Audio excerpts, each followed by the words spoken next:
Amanda here from createyourfuture.co. So guys, I'm going to answer a question that we get a lot, which is basically, how do I know when I've done enough intentions, and when does something actually manifest? So I was actually just reading Neville Goddard's book, The Wealth Mindset, and, I wanted to share with you, what he says in the books of how to change yourself and the concept of yourself, the concept of I, and how much or how long you need to do that until something actually manifests. And so, yeah, we're going to talk about that and staying, in the wish fulfilled or living in the end. I'll explain that as well. Just before I dive into it, guys, we are giving away a free course, how to find your blocks to manifest anything fast. So everybody that's new to the channel, definitely get a copy of the free course. It's going to help you identify, what thoughts that you're holding, in line with your mental diet and your desire, and which ones you aren't. And it's also going to maybe teach you things that you didn't know, like questioning is a block. It's actually not good for your mental diet, and it's actually can be blocking you from what you actually want. So definitely check it out. Link in the description. I also have a sale on my course, How to Create the Relationship You Love. It's the techniques I use to manifest my marriage. So definitely check that out, as well as I do have journals, manifestation journals, mental diet journals. If you like writing, they're great to help you stay on track and, hold yourself accountable daily. Some people like writing and scripting and some do not. So if it's your thing and you like pen and paper, great. And we also have digital versions as well, if you prefer that. So let's dive into it. So I was reading Neville, and he talks about there's no one to change but self.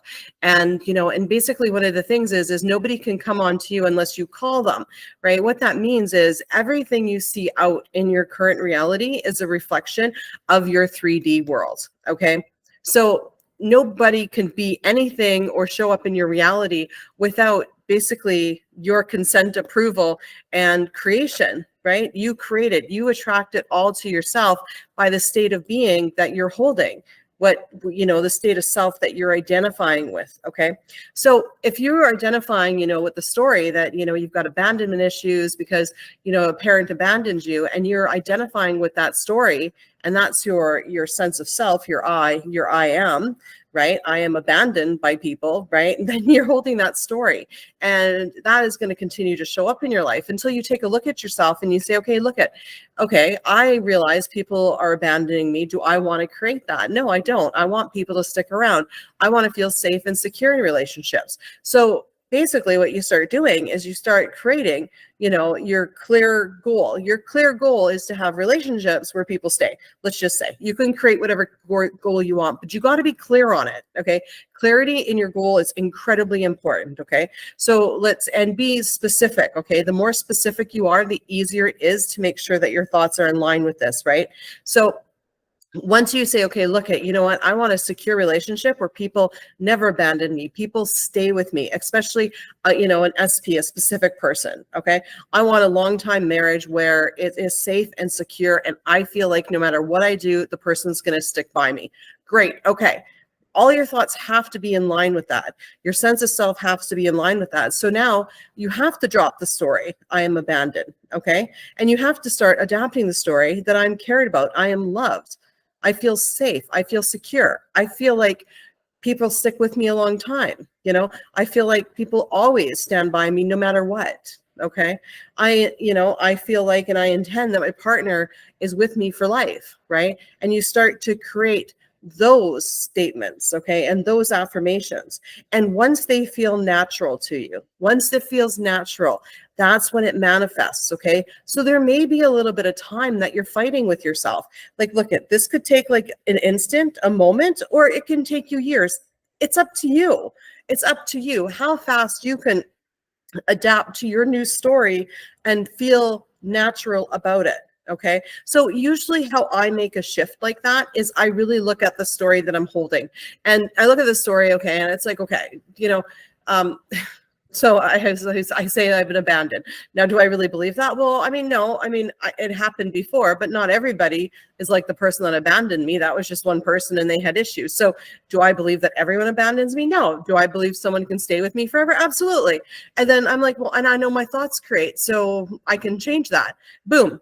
I'm done. The fight's over. It now feels natural to me Do you get what I'm saying? So sometimes even just shifting your perception and sort of thinking through your story, and breaking, basically the generalness. So if you basically said, I am abandoned, okay, that's going to show up everywhere. Okay. Or if I have abandonment issues and everyone abandons me, then it's going to show up everywhere. But if you really take a look at that, does everyone abandon you? Like, has nobody stuck around in your life? Okay, no, it was just a parent. Okay, so it was just one of your parents. Okay, so is it safe to say that maybe that person had issues and that it wasn't you, and that, you know what, nobody else is going to abandon you going forward because there is other people that maybe have stuck in your life? So when you really break it down from something that's general to specific, and then it's easier to go, okay, well, you know what, I can separate myself and my identity from that story because that was just a story and that's what played out with that person. That doesn't mean I have to carry it forward to the next person or the next situation, right? So I feel safe, I feel secure, no one ever abandons me, people always stick by me, no matter how I am or who I am or how I show up, people always love me, I feel safe and secure in my relationships, okay? So yeah, basically, okay, being in the wish fulfilled, okay, and living from the end are exactly the same thing, okay?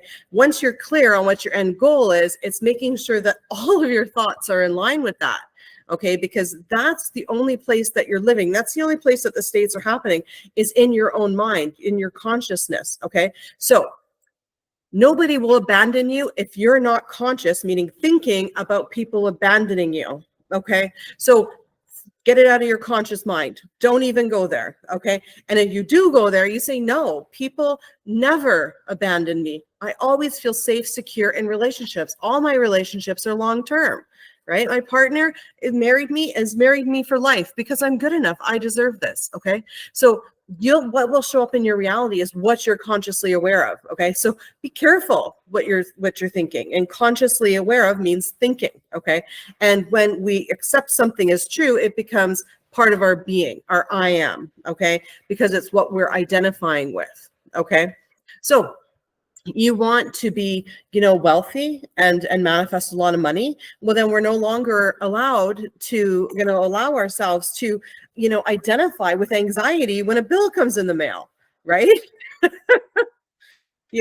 Because if you had money, right, and you were rich, you wouldn't have anxiety when a bill came in. All your thoughts have to be from what you would feel if you already had what you want. So get clear on what you want, okay? And then ask yourself, right, would I have money anxiety when a bill came in if I was a billionaire? Absolutely not. Okay, great. Now, at the same time, right, when you're in the 3D, okay, you can't act like a billionaire in the 3D until your 3D catches up to your 4D. You start it in your mind, okay? And then when it's happening in your mind, so now you start, being a billionaire in your mind. You're watching TV, you're watching Below Deck, and they have these like big yachts they charter. You're like, I'm going to have enough money to go on that yacht. You see somebody with like going to Dubai on a trip, or a travel agent. You're like, I'm going to Dubai. I'm going to have enough money to go to Dubai. And you start living like the billionaire in your mind, and you start putting all those orders into the universe, okay? And try not to, avoid overextending yourself in the 3D. It's just like when you're in a relationship, right? Then you're dating Jerry, and in your mind you're getting married, but right now you're just in the dating stage. Wouldn't it be awkward to be like, yeah, I know we just met like on Tinder yesterday, but I'm marrying you? Like, I mean, people are going to think you're weird in the 3D. So don't do that. In the 3D, you got to accept your current reality until your current reality matches up with your 4D, and avoid resisting your current reality, even though the 3D is not caught up to your 4D, because there will be a delay. How long of a delay is completely up to you, okay? You can decide to shift quickly and easily, or you can decide it's going to take years. You decide, okay? You decide. So right now, I intend that everything I want comes to me easily and effortlessly and quickly. Okay, you say that with me now, guys. I intend everything I want comes to me easily, effortlessly, and quickly. Okay, so remember, living in the end, living in the state of the wish fulfilled is just meaning making sure all of your thoughts are coming from that platform. Okay, if you want to be in a loving relationship where you feel safe and secure, then don't have thoughts of abandonment. If you want to be a billionaire, stop being anxious about where you're going to be paying, the money's going to come from paying. I intend that this video helps each and every one of you guys. Okay. Anyways, thank you for being here today. We will see you in the next video. Bye-bye.